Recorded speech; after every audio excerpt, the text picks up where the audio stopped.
قتل کر دیتے. کیوں؟ غربت اور افلاس کے ڈر سے کہ ہم انہیں کھلائیں گے کہاں سے. اب ایسے میں ایک طبقہ عرب کا وہ بھی تھا جو کہ امیر تو تھا لیکن غریب ہونے کے ڈر سے اولاد کو قتل کر دیتا کہ کل کو جائیداد میں مزید شراکت دار، مزید حصے دار آئیں گے. لہٰذا اولاد کو قتل کرنا ان میں عام تھا. اب اولاد میں بھی بیٹوں کو تو وہ قتل نہ کرتے، بیٹیوں کو قتل کرنے میں ان کا مکمل زور تھا. اور وہ کس وجہ سے؟ کیونکہ موسٹلی ان جاہل عربوں میں کچھ ایسے بدو تھے جو کہ ڈاکہ زنی، جو کہ راہ زنی ان کا شیوا تھا، ان کا پیشہ تھا. اب ایسے میں وہ چاہتے کہ اگر ہمارے بیٹے ہیں کل کو ہمارے برابر جب یہ جوان ہوں گے تو ہمارے ساتھ یہ بھی لوٹیں گے، یہ بھی لوٹ مار کریں گے یہ. لیکن اگر بیٹیاں ہوئیں تو ہم ان کو پالیں گے کیسے؟ پہلا مسئلہ تو ہم ان کو ایسے ہی کہاں سے کھلاتے رہیں، اور اگر ہم نے انہیں کھلا لیا، جوان کر لیا، تو پھر جوان ہونے کے بعد ہم انہیں کسی اور کو دے دیں گے. کتنی گھٹیا سوچ تھی نا. تو ہم انہیں دے دیں گے، اس میں ہمارا کیا فائدہ ہوگا؟ اور پھر یہ سوچ رکھتے ہوئے وہ بیٹیوں کو پیدائش سے پہلے یا پیدائش کے بعد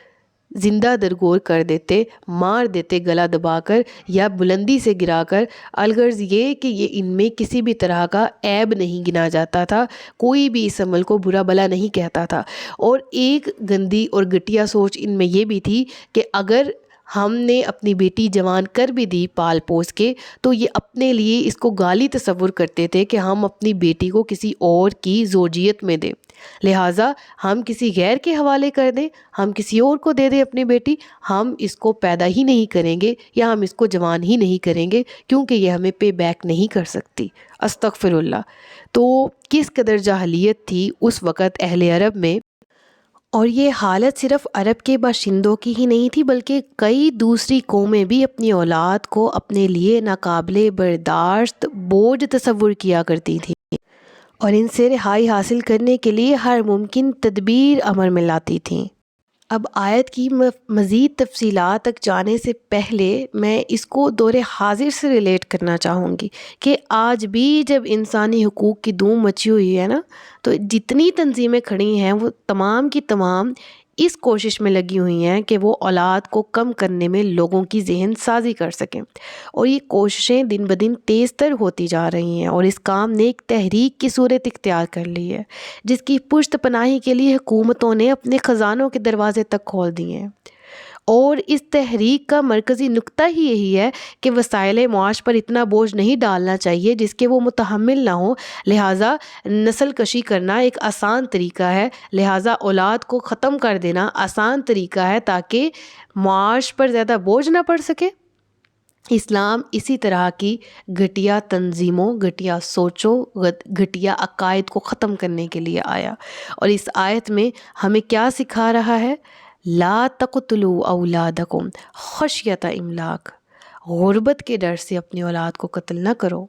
ہم انہیں بھی رزق دیں گے اور تمہیں بھی، بے شک انہیں قتل کرنا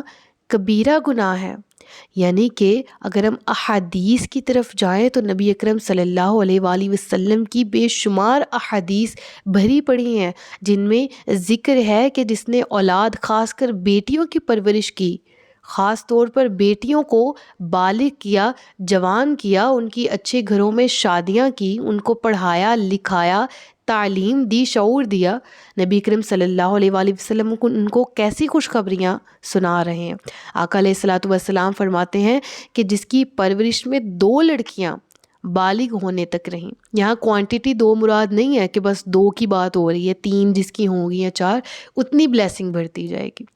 یعنی فرمایا گیا کہ جس کی 2 لڑکیاں بالغ ہونے تک رہیں، وہ قیامت کا دن اس طرح آئے گا کہ میں اور وہ پاس پاس ہوں گے. اور حضور اقدس صلی اللہ علیہ وآلہ وسلم نے اپنی انگلیاں ملا کر ارشاد فرمایا، نبی کریم صلی اللہ علیہ وآلہ وسلم نے اپنی دونوں انگلیاں یعنی شہادت کی انگلی اور اس کے ساتھ والی انگلی دونوں آپس میں ملائیں اور فرمایا کہ اس طرح، یعنی اللہ اکبر، جس طرح یہ 2 انگلیاں آپس میں ساتھ ہیں ویسے ہی میرے ساتھ وہ شخص ہوگا جس نے اپنی اولاد کی صحیح پرورش کی، خاص طور پر بیٹیوں کی صحیح پرورش کی، ان کو پڑھایا لکھایا، تعلیم، شعور، عقل، فہم و فراست ان کو اپنی زندگی صحیح طریقے سے جینے دی، ان کی شادیاں ان کی رضا اور اپنے مطابق جو بہتر گھر لگے اس طرح سے ان گھروں میں کی، تو رب العالمین کے محبوب فرمانے کہ بروز قیامت وہ شخص میرے ساتھ ہوگا۔ اور اسی طرح حضرت عبداللہ بن عباس کی روایت ہے کہ حضور پرنور صلی اللہ علیہ وآلہ وسلم نے ارشاد فرمایا، جس کی لڑکی ہو اور وہ اسے زندہ درگور نہ کرے اور اس کی توہین نہ کرے اور اپنے بیٹوں کو اس پر ترجیح نہ دے تو اللہ تعالیٰ اسے جنت میں داخل فرمائے گا۔ اللہ اکبر۔ لہٰذا یہاں حکم یہ ہوا کہ اپنی اولاد کو قتل نہ کرو، اپنی نسل کشی نہ کرو، کیونکہ انہیں بھی اور تمہیں بھی رزق مہیا فرمانا ہم نے اپنے ذمہ کرم پر لیا ہوا ہے، تم خواہ مخواہ اپنے آپ کو پریشان اور ہلکان کیوں کر رہے ہو۔ اب یہاں ذکر آیا نا خطأ کبیرا، ٹھیک ہے، یعنی بہت بڑا گناہ، بہت بڑی خطا۔ تو خطا جو ہے نا، خطأ لفظ یہاں استعمال ہوا، یہ اس غلطی کو کہا جاتا ہے جس کا ارتکاب جان بوجھ کر کیا جاتا ہے۔ لہٰذا یہاں پر اس کی گرامیٹیکل تشریح بھی میں نے کر دی۔ یہاں ایک بات کا خیال رہے کہ اولاد نام ہے روح اور جسم والے زندہ بچے کا، جس کی ابتدا والدہ کے پیٹ میں حمل میں جان پڑنے کے بعد ہوتی ہے، اور احادیث کی روشنی میں ہمیں علم ہوتا ہے کہ جو حمل میں جان پڑتی ہے جب بچہ والدہ کے پیٹ میں 120 دن یعنی 4 ماہ کا ہو جاتا ہے۔ تو اہل عرب اور آج کے دور میں جاہلیت میں پھنسے ہوئے وہ تمام لوگ جو کہ اولاد کے قتل کو جائز سمجھتے ہیں اور اولاد کو قتل کرتے ہیں، وہ اس آیات سے، ان آیات سے نصیحت حاصل کریں، کیونکہ اس دور میں بھی اور اس دور میں بھی ظالمانہ حرکتوں کی 2 ہی وجوہات ہوتی ہیں، یا یہ کہ والدین کو اس لیے غریب ہو جانے کا خوف ہوتا ہے کہ بیٹی کو جہیز کہاں سے دیں گے، ہم تو ویسے ہی غریب ہیں تو ہم اس کو پالیں گے کہاں سے، وغیرہ وغیرہ۔ اور دوسرا یہ جو میں نے پہلے بھی عرض کیا کہ وہ شرم و غیرت کی وجہ سے لڑکیوں کو مار دیتے تھے کہ ہم اپنی بیٹیوں کو کسی اور کے گھر میں کیوں روانہ کریں، یا ان کا جو تعلق تھا وہ چوریوں سے، ڈکیتیوں سے، ظاہر سی بات ہے عرب کے جوہلا تھے، اس طرح کے پیشوں سے تھا، تو ایسا نہ ہو کوئی دشمن ہمارے گھر میں ہماری جوان لڑکیوں کو اٹھا کر لے جائے، تو ہم اس چیز کو گوارا نہیں کریں گے، لہٰذا ہم اپنی بیٹیوں کو پیدا ہی نہیں کرتے۔ تو اس وجہ سے وہ اس طرح کے ظلموں کا شکار تھے، اور آج کے دور میں بھی سب سے مین وجہ جو ہے نا، میں نے بہت سے بڑے صاحب استطاعت گھرانوں کو دیکھا ہے آنیسٹلی اسپیکنگ، کہ اچھی خاصی انکم ہے آج کے دور میں، لگائیں کہ ایک مزدور اتنا نہیں کماتا کہ جتنا وہ، جن کے اپنی کاروبار ہوتے ہیں، اپنی پراپرٹیز ہوتی ہیں، ان سے بھی پوچھا جائے نا تو وہ بھی اس حق میں نہیں ہوتے کہ ہم نے اتنی اولاد پیدا نہیں کرنی کیونکہ مہنگائی بہت ہے، آگے اور مہنگائی ہو جانی، ایسیکٹرا ایسیکٹرا۔ یاد رہے کہ ایک چیز ہے جو علماء فرماتے ہیں کہ برتھ کنٹرول اگر ایک شخص کر رہا ہے باہم مشورے سے، اور وجہ کیا ہو اس کی کہ خطرناک بیماری جو زوجہ ہے اس کی بیماری میں ڈلنے کا اندیشہ اگر ہو کہ اس سے زوجین کی صحت پہ برا اثر پڑ سکتا ہے، تو وہ برتھ کنٹرول کرتے ہیں، اور جو حمل ہے اس میں جان آنے سے پہلے اگر کسی شرعی عذر کی بنیاد پر اگر اس کو ختم کر دیا جائے حمل کو، تو اس کو قتل اولاد نہیں کہا جائے گا، بشرط یہ کہ ریزن بھی شرعی ہو، صحت ریزن ہو، ایسیکٹرا ایسیکٹرا، نہ کہ یہ کہ کھلائیں گے کہاں سے، پالیں گے کس طرح سے، اور وغیرہ وغیرہ، لہٰذا ہم اس کو دنیا میں آنے ہی نہیں دیتے۔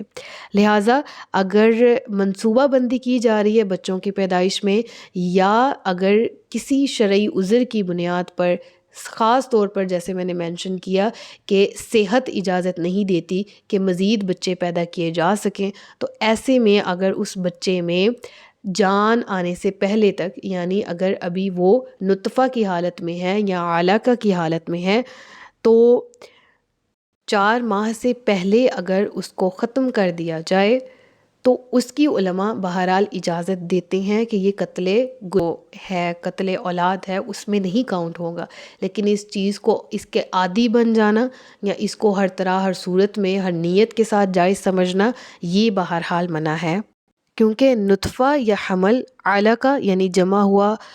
خون جو ہوتا ہے، مدغہ جو لوتھڑے کی فارم میں آ جاتا ہے وغیرہ، یہ اولاد نہیں ہے، اور نہ ہی بے جان حمل کو گرانا جو ہے وہ مطلب وہ اولاد کہلاتا نہیں ہے اس وقت، اس لیے بے جان حمل کو گرانا قتل نہیں ہے۔ ہاں البتہ جب حمل میں مکمل جان پڑ جائے تب وہ اولاد ہے، اور اس کو پیٹ سے مار کر نکلوانا قتل ہے، اس کو پیدائش کے بعد کسی بھی طریقے سے مارنا قتل ہے وغیرہ وغیرہ۔ اور جس طرح میں نے آپ کو بتایا کہ قتل کرنے سے مراد سیدھا سیدھا جان نکال دینا ہی نہیں، بعض اوقات ہم ان کی پرورش ہی اس طرح سے نہیں کر رہے ہوتے، بعض اوقات ہماری لاپرواہی ان کی جان لے لیتی، بعض اوقات ہماری لاپرواہی کی وجہ سے ان کی جان چلی جاتی ہے، بعض اوقات تربیت صحیح نہیں کر پاتے،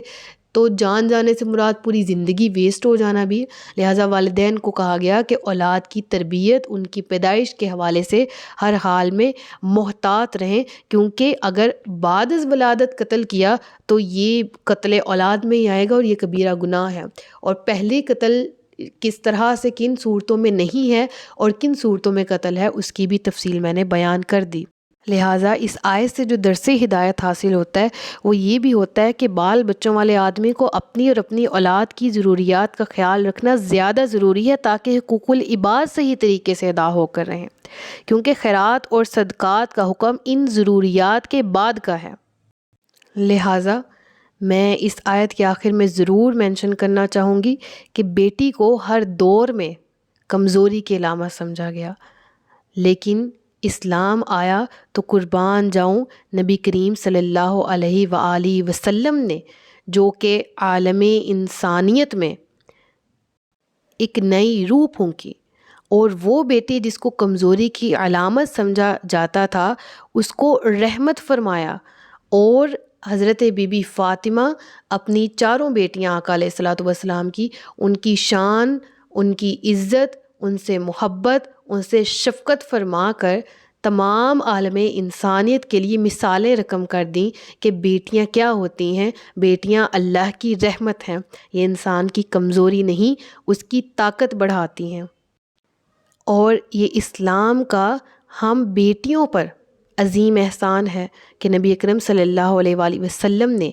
اللہ تبارک و تعالیٰ کی طرف سے قرآن میں نازل کردہ ان احکامات کو بیان فرما کر تمام تر انسانیت کے حقوق کی حفاظت فرما دی، قیامت تک کے لیے بیٹیوں کے حقوق کی حفاظت فرما دی۔ لہٰذا عورتوں کو بھی چاہیے کہ اسلام کا احسان مانیں اور انسانیت ہی کے جامے میں رہیں اور اپنے جائز مقامات پر ٹھہری رہیں۔ یہ اسلام ہی ہے جس نے ہمیں عزت سے نوازا، ورنہ اہل عرب میں جو جاہل لوگ تھے وہ کیا کرتے تھے، وہ بھی پڑھ لیا، اور آج کے دور میں جو لوگ کرتے ہیں وہ اسلام سے دور ہیں، وہ قرآن سے دور ہیں، وہ اسلام کی روح سے دور ہیں، اسی لیے ایسا کر گزرتے ہیں۔ اللہ تعالی ہم سب کو دین اسلام اور اس کے احکامات پر عمل کرنے کی توفیق دے، آمین۔ صدق اللہ العلی العظیم۔ سچ فرمایا اللہ نے جو عظمت والا ہے۔ ہم مائیں، ہم بہنیں، ہم بیٹیاں، قوموں کی عزت ہم سے ہے۔ اپنا بہت سا خیال رکھیے گا، مجھے دعا میں یاد رکھیے گا۔ تاجدار ختم نبوت زندہ باد، پاکستان ہمیشہ زندہ باد۔ السلام علیکم ورحمۃ اللہ وبرکاتہ۔